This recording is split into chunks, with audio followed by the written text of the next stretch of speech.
فرعون نے کہا اور یہ رب العالمین کیا چیز ہے؟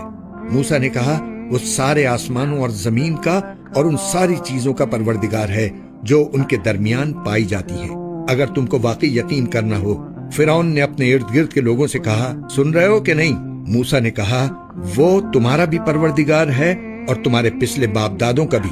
فرعون بولا تمہارا یہ پیغمبر جو تمہارے پاس بھیجا گیا ہے یہ تو بالکل ہی دیوانہ ہے۔ موسیٰ نے کہا وہ مشرق و مغرب کا بھی پروردگار ہے اور ان کے درمیان ساری چیزوں کا بھی، اگر تم عقل سے کام لو۔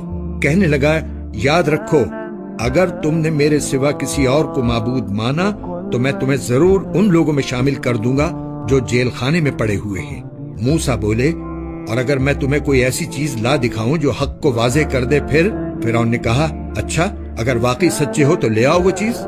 چنانچہ موسیٰ نے اپنا عصا پھینکا اور دیکھتے ہی دیکھتے وہ کھلا ہوا اژدہا بن گیا، اور انہوں نے اپنا ہاتھ بغل میں سے کھینچ کر نکالا تو پل بھر میں وہ سب دیکھنے والوں کے سامنے سفید ہو گیا۔ فرعون نے اپنے ارد گرد کے سرداروں سے کہا یقیناً یہ کوئی ماہر جادوگر ہے، یہ چاہتا ہے کہ اپنے جادو کے ذریعے تمہیں تمہاری سرزمین سے نکال باہر کرے، اب بتاؤ تمہاری کیا رائے ہے؟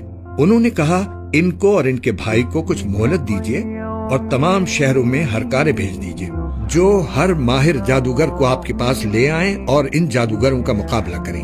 چنانچہ ایک دن مقررہ وقت پر سارے جادوگر جمع کر لیے گئے اور لوگوں سے کہا گیا کہ کیا تم لوگ جمع ہو رہے ہو؟ شاید اگر یہ جادوگر ہی غالب آ گئے تو ہم انہی کے راستے پر چلیں۔ پھر جب جادوگر آئے تو انہوں نے فرعون سے کہا یہ بات تو یقینی ہے نا کہ اگر ہم غالب آ گئے تو ہمیں کوئی انعام ملے گا؟ فرعون نے کہا ہاں اور تمہیں اس صورت میں مقرب لوگوں میں بھی ضرور شامل کر لیا جائے گا۔ موسیٰ نے ان جادوگروں سے کہا جو کچھ تمہیں پھینکنا ہے پھینکو۔ اس پر ان جادوگروں نے اپنی رسیاں اور لاٹھیاں زمین پر ڈال دیں اور کہا کہ فرعون کی عزت کی قسم ہم غالب آئیں گے۔ اب موسیٰ نے اپنا عصا زمین پر ڈالا تو اچانک اس نے اژدہا بن کر اس تماشے کو نگلنا شروع کر دیا جو وہ جھوٹ موٹ بنا رہے تھے۔